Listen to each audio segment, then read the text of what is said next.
Ask people for a blood donation, and you might find many volunteers.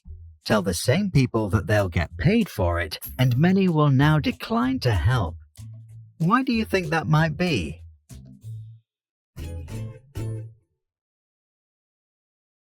Self-determination theory argues that we do what we do because we are motivated by three basic needs that drive our behavior more than anything else.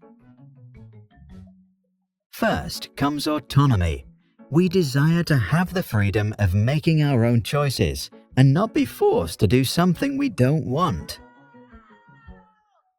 Second is competence. We want to feel that we have the skills required to do the work ourselves and not be confronted with tasks that we don't understand. Third is connection. We want to experience a sense of belonging, of being needed, and not feel useless or like an outsider. We can think of motivation ranging from non-self-determined to self-determined. On the left, we have amotivation. In the center, extrinsic motivation. And on the right, intrinsic motivation. In terms of quality, they range from lower forms to higher forms.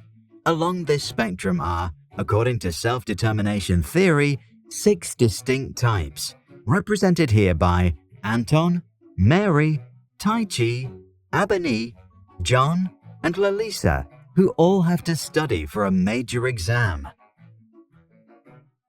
Anton does not understand the topic and therefore feels disconnected to the material.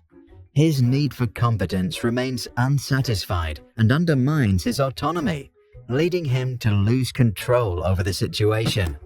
As a result, he begins to think that school is pointless. He experiences amotivation. Mary likes to learn when she knows that if she does well, she will be rewarded.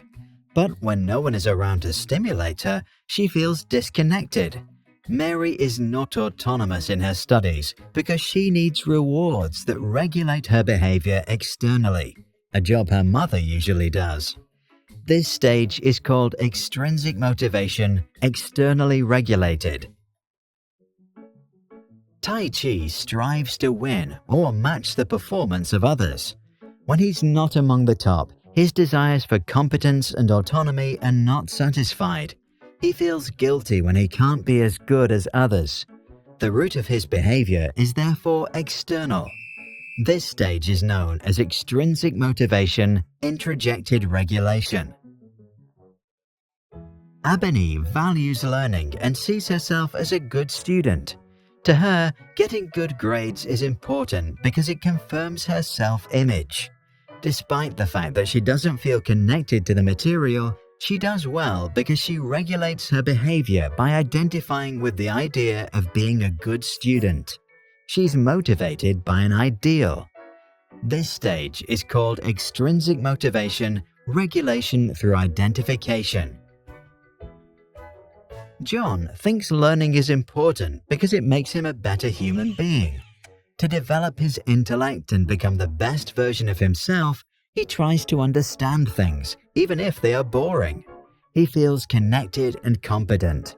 But since his behavior is regulated by the desire to live up to an idea, he is still not fully autonomous. This stage is known as extrinsic motivation, integrated regulation.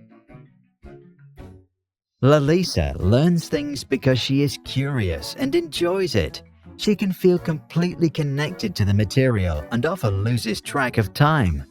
Studying gives her a deep sense of satisfaction. She experiences complete autonomy and as a result of her intrinsic interests, develops the highest forms of competence. Now we speak of intrinsic motivation. Regardless of where we are along the spectrum, we all have complex human minds with changing interests and conflicting desires. Doing one thing, we may feel fully motivated, autonomous, competent, and connected. But then, the next day, life gets in the way and robs us of our 3 basic needs. We feel nothing but amotivation.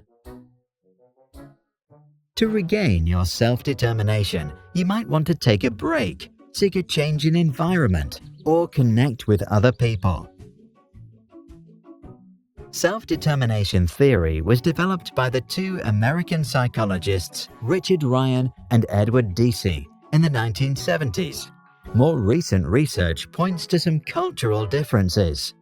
Many American students seem to learn to outcompete others. When Chinese study hard, it's often because they feel guilty if they do not meet expectations. On the interplay between extrinsic and intrinsic motivation, Deci said, "Sure, money motivates, but that's not the point. The point is that while money is motivating people, it is also undermining their intrinsic motivation." So what do you think about the model? Do you agree or disagree with the theory? And what do you think about extrinsic rewards? Share your thoughts in the comments below and let us know what motivated you to do so.